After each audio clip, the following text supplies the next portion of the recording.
Tally-ho with a bing and a bong and a buzz buzz buzz and a whoops pop twiddly-dee. Joolz Guides here. Back by popular demand, I've decided to make another video called More English Idioms and How to Use Them.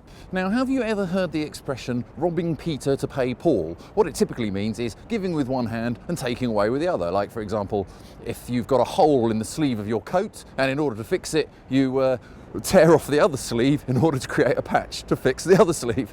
Anyway, you might think that I'm standing here outside Westminster Abbey, but you'd be wrong. It's actually the Collegiate Church of St. Peter, and that's because 1,000 years ago or so, a fisherman on the River Thames had a vision of St. Peter, and Edward the Confessor eventually built St. Peter's Abbey here. It's called Westminster Abbey, of course, because it was west of the City of London, so Minster meaning a kind of big church. Now, after the dissolution of monasteries, where King Henry VIII closed down all the monasteries, this church was spared the fate of the others, and it couldn't be called an abbey because it was ruled by the monarch. And so, in the time of Queen Elizabeth I, it was given status as what's known as a royal peculiar, answerable to a monarch and not a bishop. A lot of these new parish churches needed funding, and they were provided with these funds by confiscating treasures and stuff like that from all the old monasteries. Except this particular abbey, St. Peter's Abbey, got a bit too big for its boots, and it kept on begging King Edward VI at the time, "Oh, can we have some more money, please, for our St. Peter's Abbey?" And King Edward VI eventually said, "You know what, I'm a bit fed up with you lot.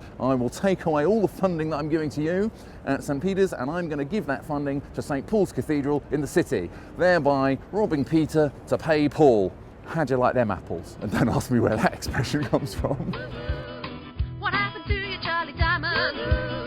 The city lights. Now, have you ever wondered why actors, before they go on stage, they wish each other, instead of good luck, they say break a leg? Behind me is the Theatre Royal Haymarket, and back in 1766 it didn't have a licence. It was run by a fella called Samuel Foote, but because the previous owner had written some seditious pamphlets about the royal family, they took away its royal patronage and its licence. And in those days, the only way you could get a licence for a theatre was if the royal family gave you one. So anyway, they managed to cobble along by charging exorbitant amounts for tea and coffee and providing the shows for free. Now, there are many explanations as to why actors say break a leg before going on stage, but my favourite one is that one day Samuel Foote was overheard by the Duke of York boasting about how good he was at horse riding. The Duke of York said, "Oh yeah, I bet I can beat you in a horse riding competition." But the Duke of York provided the horses, and he provided a lame horse for Samuel Foote to try and win the competition on. So inevitably, Samuel Foote fell off the horse, broke his leg, and of course, the Duke of York felt extremely guilty about it, and he said, "Oh gosh, whatever can I do to repay you, to pay you back?" And Sam Foote said, "Well, what I've always really wanted was a licence for my theatre." So the Duke of York granted him a licence, and from then on, breaking your leg was considered to be a sign of good fortune in the acting business. You needed something to forget her.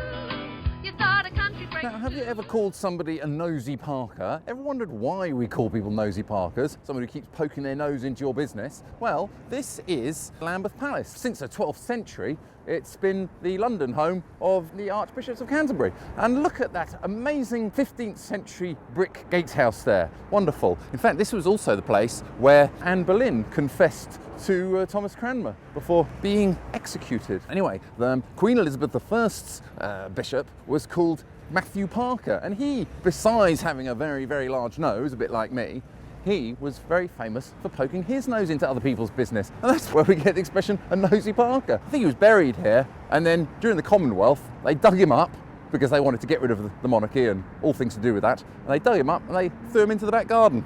And I think when they restored King Charles II to the throne, they found his bones and they gave him a proper burial. That's nice, isn't it? I wonder if his tombstone has a big nose on it. Why, I hear you cry, am I outside the Imperial War Museum in Lambeth? Well, back in the 13th century, the Priory of St Mary of Bethlehem was established over in Bishopsgate up in the city to look after the poor and needy. It was expanded in the 14th century and catered for people who were weak of mind. Now, back in those days, being mad in the head wasn't such a good thing, and you were lucky enough if you weren't just killed because they thought you were possessed by demons. The typical way to treat somebody who was in a mental asylum was to chain you to the wall, deprive you of food and water, and hold you under freezing cold water. That's nice, isn't it? It then moved to where Liverpool Street Station now stands, into a really beautiful classical building. And they would open the doors on weekends for the general public, who would pay a fee to come and look at these poor individuals who were suffering from mental illness. Apparently it was guaranteed to lift and amuse the spirits. Governors would often whip up the patients into a frenzy because they needed to ensure a good show for the paying public, because it was probably their main source of income. And why am I telling you this? I hear you cry. It's because St Mary of Bethlehem got corrupted to sound like St Mary at Bedlam. So people would say, oh, where are you going this weekend? Oh, I'm off to Bedlam to go and see some of the crazies. Of course, after King George III went completely doolally, they started to treat people with mental illness a little bit better. And eventually they moved the hospital here to where the Imperial War Museum now stands. And then, of course, it moved down to Surrey. So the word Bedlam acquired the meaning of complete chaos. Tidy your room. It's complete bedlam in here. £2 a pan is strawberry. Here in Britain, we're very proud of our imperial measurement system. That could even be why Britain voted to leave the EU. Woe betide any bureaucrat in Brussels telling a British greengrocer that he's got to sell his potatoes by the kilogram. Outrageous. That's why if you go to Paris, they have the metric system. We like to have a quarter pounder with cheese, but they have a royale with cheese. All over Europe, for hundreds of years, they've used parts of the body to take measurements. I mean, Goliath, for example, was 6 cubits and a span, which I think a cubit is the distance from your elbow to your wrist, and a span was your hand span. And in England, in the 12th century, King Henry I decided that a yard would be the distance from his nose to his outstretched thumb. Lucky it wasn't me, because it would have been less because of my big nose. But here in England, in the 14th century, there was a big marketplace here at St Paul's Cathedral. Not this St Paul's, the St Paul's that preceded this one before the Fire of London. And they used to measure things by the foot.